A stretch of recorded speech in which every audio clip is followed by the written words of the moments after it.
আসসালামু আলাইকুম সবাইকে। আপনারা সবাই কেমন আছেন? আশা করি ভালো আছেন। আজকে আমি কি কাজ করলাম, কি করব সেইগুলো আপনাদের সাথে শেয়ার করলাম। এটা আপার রান্নাঘর, আমার রান্নাঘরও সাইডে আছে। আমি আর আপা পাশাপাশি রান্না করি একই ছাদে। তো আপা আজকে রান্না করবে দুপুরে বেগুন, তেলাপিয়া মাছ আর মিছলি। আর আমি রান্না করব পেঁয়াজের কালি আর মুরগির মাংস। আপা মাছগুলো ধুয়ে নিচ্ছে। আপার মেয়ে আইছে, আপা মেয়ে নিয়ে ব্যস্ত। মেয়ের বাচ্চা হবে, সেটা নিয়েও ব্যস্ত। আপা অনেক কাজ করতো, মানে অনেক কিছু আমার সাহায্য করতো, সেটাও এখন করতে পারে না। আপা অনেক ব্যস্ততা, আমার কি কাজ করে দেবে? আপারই কাজ শেষ হয় না। তো এইটা যে আপার রান্নাঘর, আপা কাজ করে আর আমি আমার সাইডে গিয়ে এবার আমি সব কাজ করব, রান্না বান্না এগুলা করব। তার জন্য এই পটগুলো ধুয়ে নিচ্ছি। পট অনেক সময় লাগে, সেইগুলো ধুয়ে পরিষ্কার করে রাখলাম।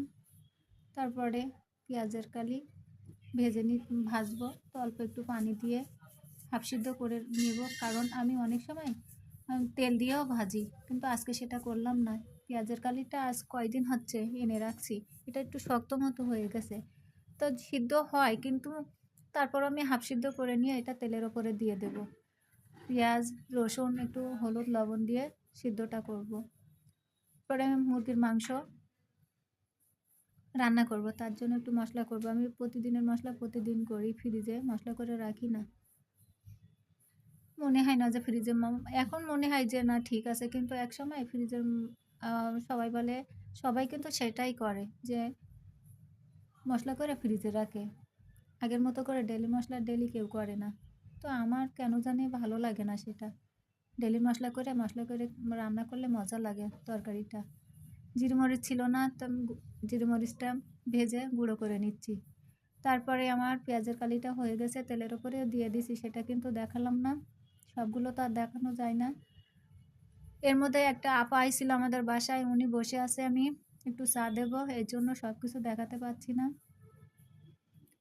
মুরগির মাংসটা আমি চাপাই দিছি, এরপরে এইগুলো এই পানিটুকু মানে কম হয়ে গেলে আমি একটু কষাই আলু দিয়ে দেব। আলুগুলো ধুয়ে নিচ্ছি, নতুন আলু, বালি আছে আলুগুলোই বেশি, এগুলো ধুয়ে নিচ্ছি ভালো করে। নতুন আলু তো একটু মানে বালি থাকে, তো ভালো করে ধুয়ে নিচ্ছি।